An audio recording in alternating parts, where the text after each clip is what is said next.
नमस्कार मंडळी, प्रेमाने बोला धन निरंकारची. बघा दासीला एक कमेंट आली होती, हे निरंकारी मिशन समाजासाठी काय परोपकाराचं कार्य करते. त्यावर दासीला एक शहंशाह अवतार सिंहजी महाराजांनी अवतारवाणीत लिहिलेले एक पद आठवते की सद्गुरु येत असे या जगती सुखमय करण्याशी संसार, सद्गुरु येत असे या जगती केवळ करण्या परोपकार, सद्गुरु येत असे या जगती जगताचा करण्या उद्धार, सद्गुरु येत असे या जगती एकाचा करण्यास प्रचार, सद्गुरु जैसा कोणी न दाता बुद्धिमान त्या सम नाही, म्हणे अवतार पूर्ण गुरुविन प्रभुद्वारी किंमत नाही. बघा शहंशाहजी काय म्हणतायत की सद्गुरु येत असे या जगती सुखमय करण्याशी संसार. हा सद्गुरु अवघ्या जगाला सुखी करण्यासाठी आलाय. पण हे सुख म्हणजे फक्त हे काय भौतिक गोष्टीतलं सुख आहे का? हे सुख कोणतं आहे जे सद्गुरु आपल्याला द्यायला आलेलं आहे. नंतर आपण बऱ्याचदा बघतो की भौतिक गोष्टीमध्ये पण आपल्याला बऱ्याचदा भरपूर सुख मिळतं की अहो एखादी गाडी घेतली ना 4 व्हीलर, महिना 2 महिने 4 महिने आरामात अगदी आनंदात त्या गाडीत आपण प्रवास करत असतो. पण ज्यावेळेस आपल्याच लेकरानं सुद्धा घरातल्याच लेकरानं एखाद्या दगडानं जर त्या गाडीवर थोडा क्रॅक मारला ना तर आपल्याला लगेच दुःख होतं. म्हणजे ती गाडी सुख आपल्याला आयुष्यभर नाही देऊ शकत किंवा परमनंट आपल्याला ती गाडी सुख देऊ शकत नाही. एखाद्या वेळेस तीच गाडी आपल्या दुःखाचं कारण ठरू शकते. त्याच गाडीनं ज्यावेळेस एखाद्याचा ऍक्सिडेंट होतो, एखादा माणूस मरणही पावतो किंवा एखाद्याचा हातपाय मोडतो, त्यावेळेस ती गाडी किती दुःख देणारी होऊ शकते. सांगायचा भाव एवढाच आहे की भौतिक गोष्टी आपल्याला परमनंट सुख नाही देऊ शकत. परमनंट सुख फक्त आपल्याला सद्गुरु देऊ शकतो. आणि मग ते सुख कोणतं आहे ते अगोदर जाणून घेण्याची गरज आहे. आणि सद्गुरु तो सगळ्यात मोठा परोपकार आपल्यावर करत आहेत. आपल्याला बऱ्याचदा आपण बघतो की निरंकारी मिशनच्या वतीनं ब्लड डोनेशनची कार्य केली जातात, वृक्षारोपण केलं जातं, स्वच्छता अभियान केले जातात. बरेच अशी मुलं आहेत ज्यांना शिक्षणाचा खर्च झेपत नाही, त्यांच्यासाठी स्कॉलरशिपची व्यवस्था निरंकारी मिशनच्या वतीने केलेली असते. म्हणजे बरेच असे कार्य निरंकारी मिशन करते. मोफतचे दवाखाने आहेत. पण ह्या सगळ्यांच्या पलीकडे जाऊन सगळ्यात मोठं जे कार्य आहे ना सद्गुरूचं, हे भगवंत दाखवण्याचं आहे, देव दाखवण्याचं आहे, आपल्याला ब्रह्मज्ञान प्राप्त करून द्यायचं आहे. मी या मानव रूपात का आलो, मला करायचंय काय, मला जायचंय कुठं, हे सगळं मला जे सद्गुरू सांगतोय ना ते सगळ्यात मोठं कार्य आहे, जे की फक्त आणि फक्त सद्गुरूच करू शकतात. का तर आपण इतरत्रही बघत असतो की ब्लड डोनेशन, वृक्षारोपण, स्वच्छता अभियान यासारखी कामं बऱ्याच संस्था करत असतात. निरंकारी मिशन सोडूनही अजून बऱ्याच संस्था आपल्याला करताना हे सगळं दिसतंय. पण ह्या निरंकारी मिशन मध्ये जे होतंय ना, या देवाला दाखवून माणसाला माणूस बनवायचं जे काम आहे ना ते मात्र तुम्हाला इतरत्र कुठंच बघायला मिळणार नाही. आणि तेच सगळ्यात महत्वाचं आहे. मग मला माझ्या जीवनाचा अर्थ माझा सद्गुरू सांगतोय. आणि मग मी या मानवाच्या रूपामध्ये आल्यानंतर, मानवाच्या जन्माला आल्यानंतर माणुसकीनं वागून मी या समाजासाठी काय काय परोपकार करू शकतो हेही मला सद्गुरू मग या पुढच्या कार्यातून शिकवतात. मग त्यासाठी मला रक्तदान करायला सांगतात. बघा आमच्या इथं कळंबमध्ये 4 तारखेला 4 ऑगस्ट 2024 ला रक्तदान शिबिर ठेवलेलं आहे.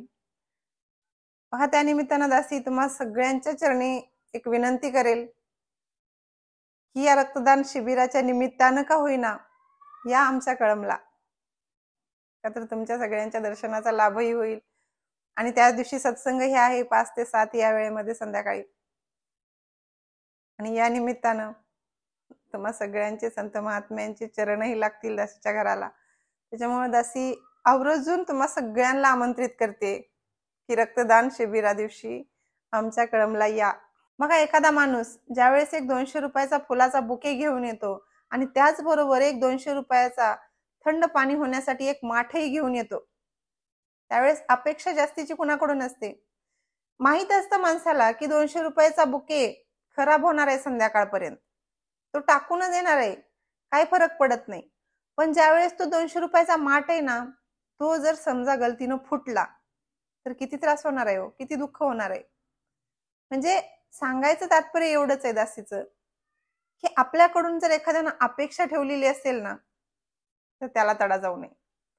सद्गुरूंनी माझ्याकडून आज काहीतरी अपेक्षा ठेवली आहे की मला एखादं कार्य सोपवलंय, मग ते कार्य मला पूर्ण करायचंय, अगदी मनापासून पूर्ण करायचंय. त्या कार्य फक्त वरवर नाही, ते कार्य मनापासून झालं पाहिजे. आणि त्यासाठी दासी तुम्हा सर्वांच्या चरणी विनंती करते की या आमच्या कळमला. बघा, ज्यावेळेस आपल्याला सद्गुरूनं ब्रह्मज्ञान दिलं ना, त्यावेळेस ही सारी सृष्टीच परमात्मा आहे हे सांगून दिलं. आणि आपण ह्या परमात्म्याचा अंश आहोत. म्हणजे जे काही करतोय ते परमात्माच करतोय, माझ्या हातात काहीच नाही.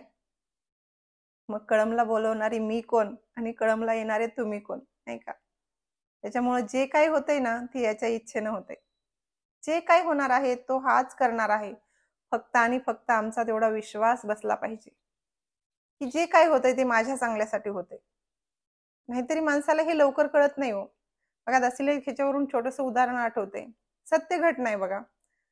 आपल्या सगळ्यांना माहित आहे की एक टायटॅनिक नावाचं जहाज होतं जे की समुद्रात बुडालं. तर त्या जहाजामध्ये बसण्यासाठी खूप तिकीट होतं म्हणून, दासीला माहित नाही किती फिक्स तिकीट होतं, पण खूप महाग होतं. मग एक शेतकरी असतो, त्याचंही स्वप्न असतं त्या जहाजामध्ये बसायचं. मग त्यानं आयुष्यभर कमवून ठेवलेली पुंजी सगळी त्या जहाजाच्या तिकिटामध्ये घालवली. बघा, त्यांना असतात 5 मुलं आणि दोघं नवरा बायको, मग 7 तिकीटं काढतात.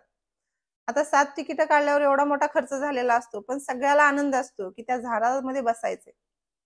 मग आता काय होतं की नेमकं जाण्याच्या 5-6 दिवस अगोदर त्यांच्याच घरात पाळलेलं कुत्रं त्यांच्या एका मुलाला चावतं.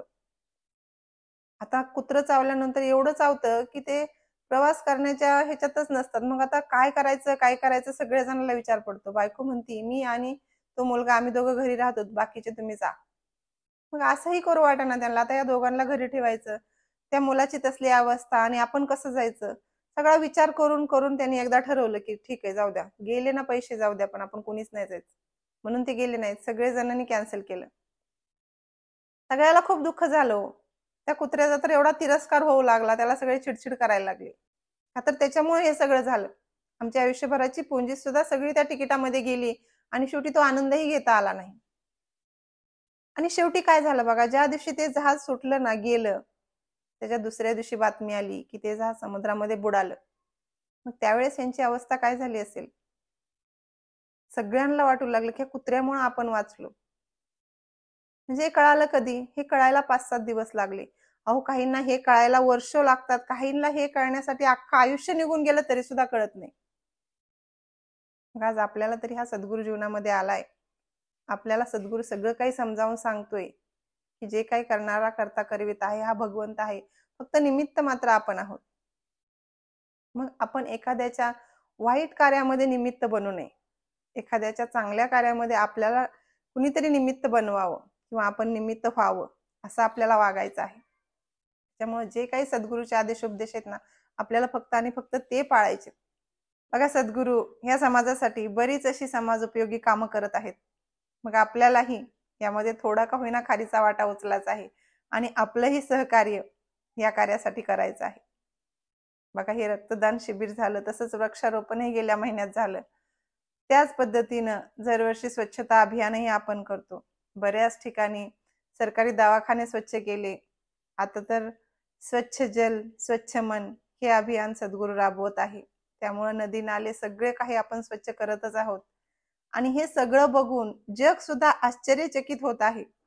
बघा, गेल्या वर्षी यमुना नदीचा तट किती खराब झालेला होता आणि ती स्वच्छता केल्यानंतर किती सुंदर रूप आलं होतं. निरंकारी राजपिताजींनी सुद्धा सगळ्यांचं कौतुक केलं होतं. सांगायचा भाव एवढाच आहे की सद्गुरू जे करतोय ना, ते सगळ्यांच्या भल्याचं आहे, सगळ्यांच्या हिताचं आहे. आणि तेच आपल्याला ही तशीच भावना आपल्या मनामध्ये ठेवायची आहे की सगळ्यांचं चांगलं व्हावं. असं दासीला जमल तसं या व्हिडिओमध्ये तुमच्यापर्यंत सद्गुरूचा मेसेज पोहोचवण्याचा प्रयत्न केलेला आहे. दासी पुन्हा एकदा तुमच्या सगळ्यांच्या चरणी विनंती करेल की या आमच्या कळमला. प्रेमाने बोला. धन्य निरंकार.